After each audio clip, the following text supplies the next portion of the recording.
Hey everyone, Natalie here from the Pendulum's Path. If you need guidance, direction, spiritual connection, or more, then listen up. I have worked as a psychic and a medium for over 3 years, connecting people from all over the world with their loved ones in spirit, giving them insight and guidance into their current situations, the past healings that need to be worked on, and what it is they need to know today in order to have a better future. It would be my absolute honor if you would visit my website at www.thependulumspath.com. I also offer emailed readings for those with busy schedules too. Also, for you goblins who subscribe to the Esoteric Book Club, I have a special coupon code just for you. Enter the code Stay Weird to get $5 off of any order of $25 or more. Hope to see you there. Hi, I'm Jimmy Coe. And I'm Stephen Hawk. And we're the host of the Cosmic Sponge Podcast, where we explore the unknown from UFOs and cryptids to unexplained disappearances and ancient mysteries. If you're looking for strange stories that will keep you on the edge of your seat, jump on Apple Podcasts, Spotify, or search for Cosmic Sponge on your favorite listening platform. Head on over to our website at www.cosmicsponge.com to get access to all of our content, including a full list of platforms where you can enjoy the show.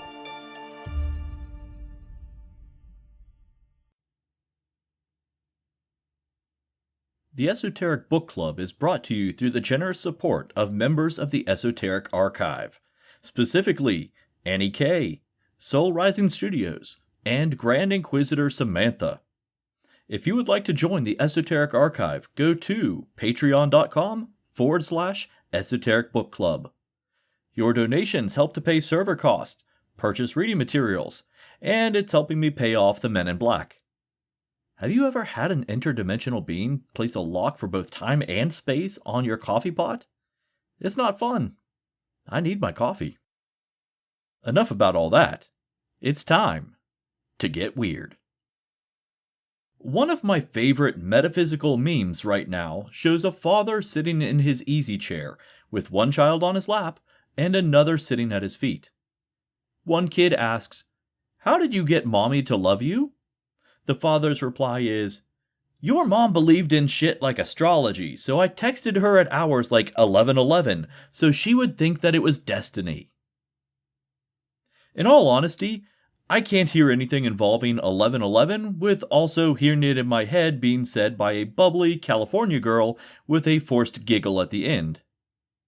I tried to find the root meaning of the 11:11 trope, but you know what?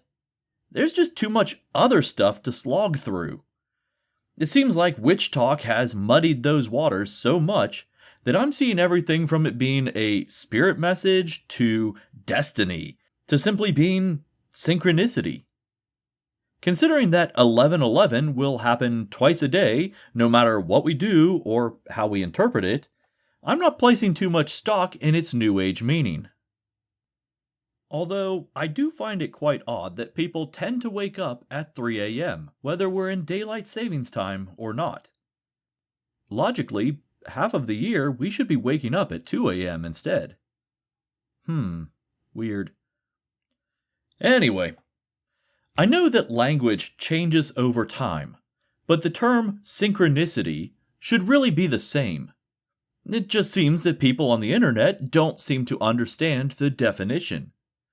Which is entirely frustrating considering that by having the internet, they have access to the sum of all human knowledge, yet they still refuse to use a dictionary. In all fairness, it is a rather modern term. Created by Carl Jung, synchronicity is defined as circumstances that appear meaningfully related, yet lack a causal connection. So basically, two things happen, seemingly related to each other, but without an understanding of how, or if, they are even connected. Some of this, and I suspect a lot of it, is simply the way our human brains are wired to seek out patterns. Granted, that is a very skeptical, materialistic view of the phenomena. When I take all of this into consideration, I still find that I am encountering synchronicity fairly regularly. As a result, I am left questioning the meaning behind these events. Two recent situations in my life seem to have come about through synchronicity, and I am still trying to puzzle out their purpose or meaning, assuming that there even is one. I suppose this is a good opportunity to simply tell you the stories and ask listeners, what do you think? I was recently interviewed on another podcast, which has yet to air as of this recording, and it went so well that I was asked to return for a roundtable discussion on different types of divination. I happily agreed and began thinking about the different methods that I could talk about.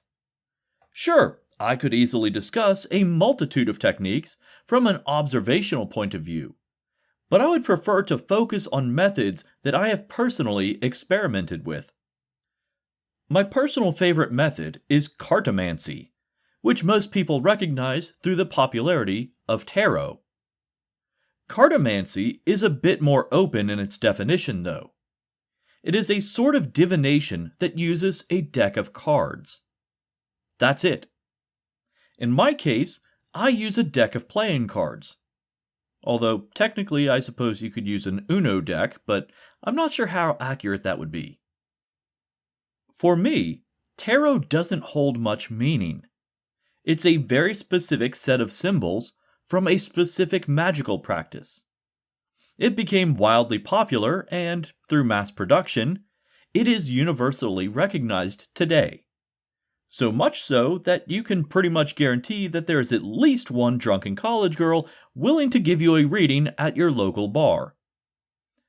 You know, she carries those cards around with her just in case. Another method that I've used is the pendulum.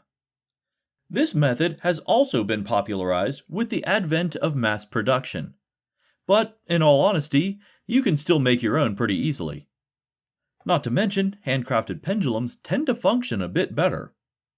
Granted, the parts that I used to craft mine were all mass-produced separately. I just sort of assembled them. Finally, I have been in the process of making a divination set for casting lots.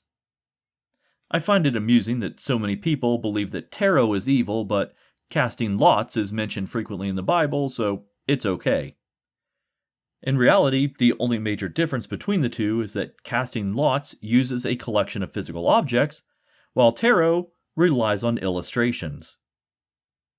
Now, I refer to it as casting lots because that is the broad term for a randomized series of objects, but it includes multiple forms of divination. In my case, it's more like a bits and bones bag, like I talked about in Granny Buck's Dibs and Dabs. This collection is an assembly of small objects that have representative meaning. For example, a tiny pewter sword would symbolize strife or conflict. Now, I've been working on this on and off for about 3 years, and it's still not complete. Granted, I'm not exerting a ton of effort in completing it. I figured it'll be ready when it's ready. At this point, you're probably wondering where the synchronicity is. Be patient, it's coming. Now, because I was asked to be on this show, I began to think about my Bits and Bones set. For some reason, it pops into my head that I need some bird symbolism in it, but not specifically feathers. I just kind of shrugged and went on my way. Later that week, I was contacted by a friend that I hadn't heard from in quite some time. We made plans to go hiking, which subsequently fell through due to weather, and instead we met up for lunch. We went to one of those restaurants that has a folksy-style gift shop attached to the lobby, and after eating, we spent some time browsing the gift shop. And that's when I saw a small countertop display of tiny metal charms. These aren't like charm bracelet charms either. These are small, rather heavy, steel figurines painted with bright enamel colors. Each one was about half an inch in size, and they varied in theme. You can probably guess what it was that I found. Yep, not only did I find a beautiful tiny cardinal, but I also found a miniature rubber duck. There's a good chance that this was all just coincidence, and that my mind is assembling this narrative to make sense of similar but ultimately unrelated circumstances. But where did I get this sudden idea that I needed bird symbolism in my set? Why did the weather forecast change so suddenly from sunny skies to freezing rain? And why did we decide to eat a place that, in all honesty, I didn't even know was still open? By definition, this would be synchronicity. I suppose if I wanted to become TikTok famous for this, I would mention that the bill for lunch was $33.33, and that when we left the restaurant, it was 3:33 p.m. None of which is true, but you get my point. As of yet, I still have no idea why it was necessary to add a cardinal and a rubber ducky to my set. I suppose only time will tell. The next synchronistic event happened just last week. If you are listening to this episode, you obviously know that I have a podcast about esoteric books. The only way I could imagine you listening to this without first knowing about that show is possibly through Pandora's randomization algorithms. But let's face it, algorithms in general just don't like me. Now, another friend that I had met at my previous job messaged me out of the blue. She had moved about 2 years ago to the other side of the country, so we don't really talk all that often anymore. She calls me just to vent about the difficulty of finding books on magic that aren't introductory level texts, or conversely, new age Instagram feel-good mumbo-jumbo. When she's done venting, we talk for a bit about different books that she could get and where she could find resources online that I found to be rather reliable. Just so you know, Patheos Pagan is my go-to online resource for anybody that's interested. Eventually, she said something that made me realize that she had no idea about the Esoteric Book Club. I can't remember what it was she said specifically, but I remember being shocked that she didn't call me about this topic because of the podcast. She called me just to vent about a mutual interest. Since then, she has binged on most of the episodes, but something that day caused her to call me. It just so happens that in doing so, it led her to my show, in which I am now talking about her. When I hung up the phone, I looked at the clock, and lo and behold, it was 11:11 p.m. No, I'm just kidding. But I was already in the process of writing this episode about synchronicity when she called. In fact, we even talked about TikTok's fascination with that concept. I guess the bigger question at this stage isn't, was it real? But instead, why is it important? This is a bit of teaser for the upcoming book club episode where I review a newly released title, Deep Weird, by Dr. Jack Hunter. In the foreword to the book, Jeffrey Kripal states, quote, "Instead of asking, did these things happen? We should be asking, how did these things happen? Or why did these things happen?" End quote. In all fairness, his statement was in reference to events where extremely weird things take place. Things where multiple categories of paranormal encounters seemingly overlap and leave the experiencer completely bamboozled. Things like having a vision of the Virgin Mary while simultaneously having a telepathic conversation with Bigfoot, who is hovering over your house in a UFO. We're talking that type of weird. Compared to that, my synchronicity involving tiny metal birds seems pretty mundane. But that's just it, isn't it? The psychic Bigfoot encounter wasn't meant for me. The birds were.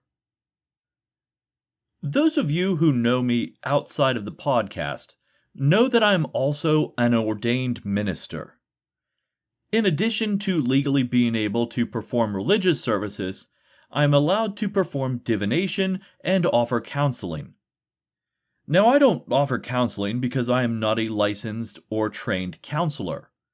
I don't feel like I'm qualified to assist someone who is in mental distress. There is an area that kind of falls between divination and counseling, though, and that is dream interpretation. I know this sounds like some sort of tangent, but I'm going somewhere with this, trust me. Dream interpretation is not as mysterious or as difficult as most people think it is, but it does often require an outside viewpoint. It's one of those times where the dreamer is too close to the situation to be able to objectively view their surroundings. In these instances, I listen to the dream, take notes of significant symbols and events, and then we review what each of those symbols means to the individual, outside of the context of the dream.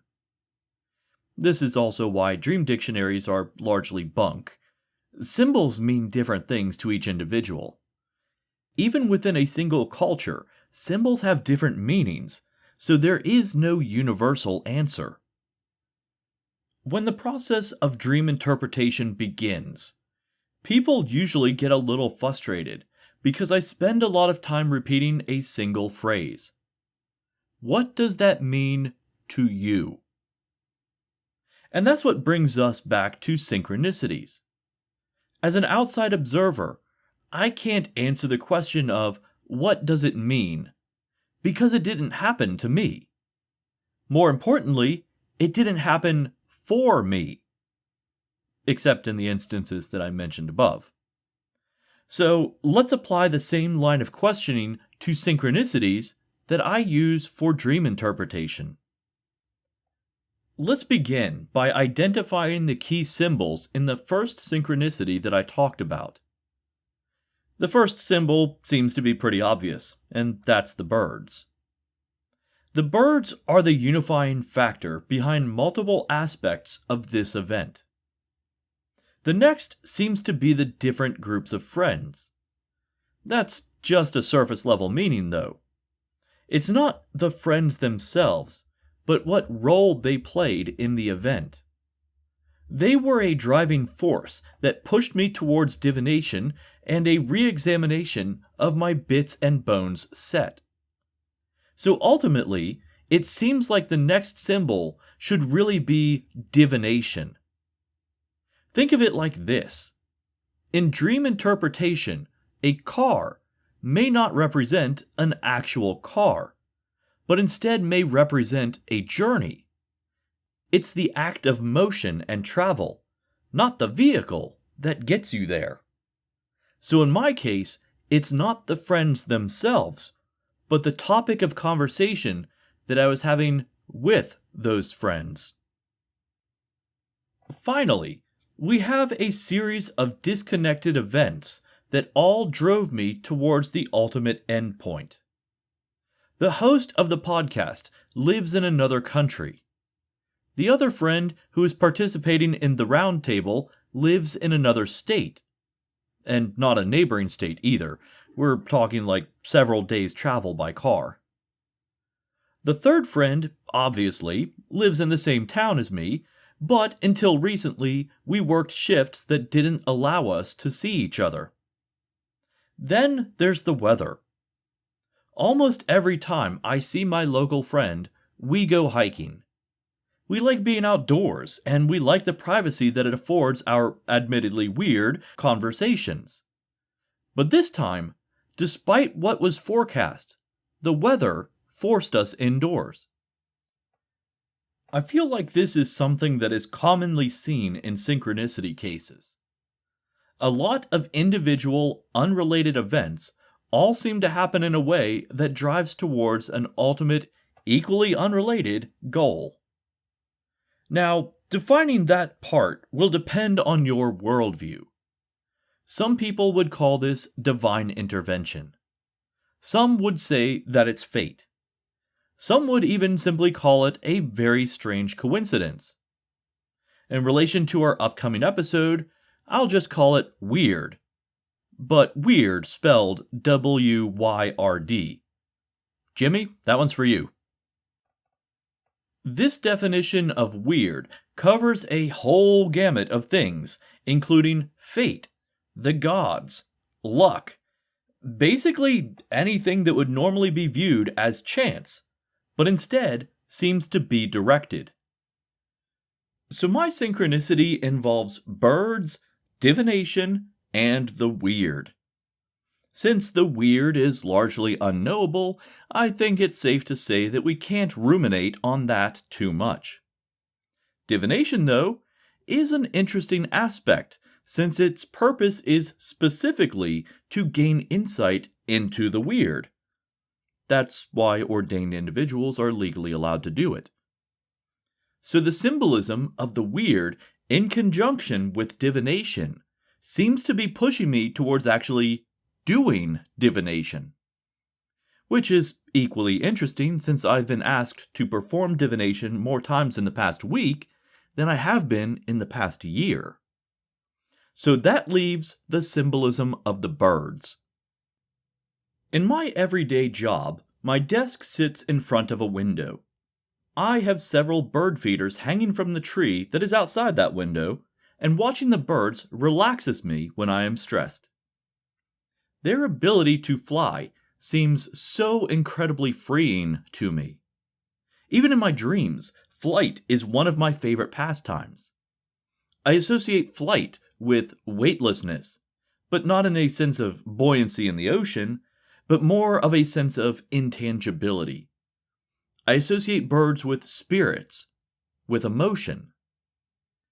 In Appalachian culture, which is by no means monolithic, the cardinal is a symbol of the ancestors. Some people say they are messengers. But considering that I so frequently see them screeching at each other over who gets the bird feeder first, I'm leaning more towards the idea that they are reminders. Not quite like a memento mori, but more like a reminder that you are the culmination of all of those who came before you. So that is the meaning of the cardinal to me. Well, that's all I have time for tonight. Thanks for... What? Oh, you want to know about the rubber ducky charm. Okay, let's examine the role of the rubber ducky.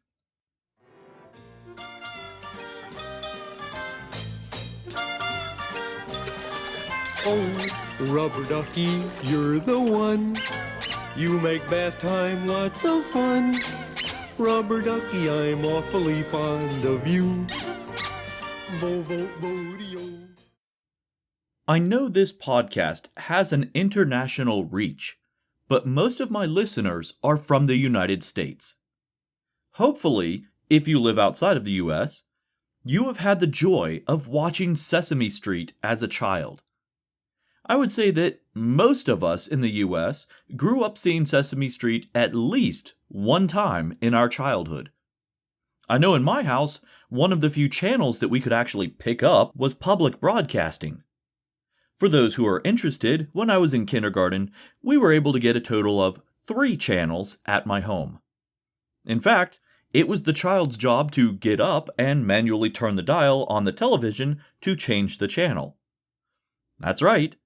At that time, the child was the remote control. The clip you just heard was from one of the characters named Ernie, who was singing the aptly named song Rubber Ducky. It's literally a whole segment of an orange Muppet sitting in a bubble-filled bathtub singing about how he looks forward to bath time because he gets to play with this vaguely duck-shaped lump of yellow rubber.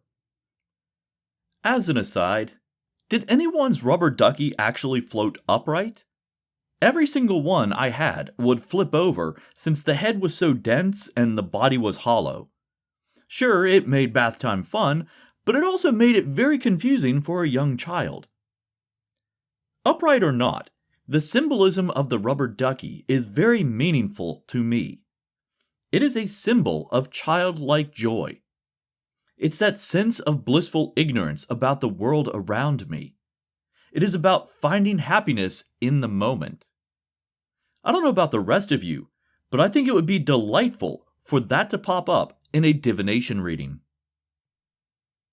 Okay, now we really are at the end of the show. I do need something from all of you, though. Please go to whatever app you are using to listen to the Esoteric Book Club and leave me a review. You don't even need to write anything.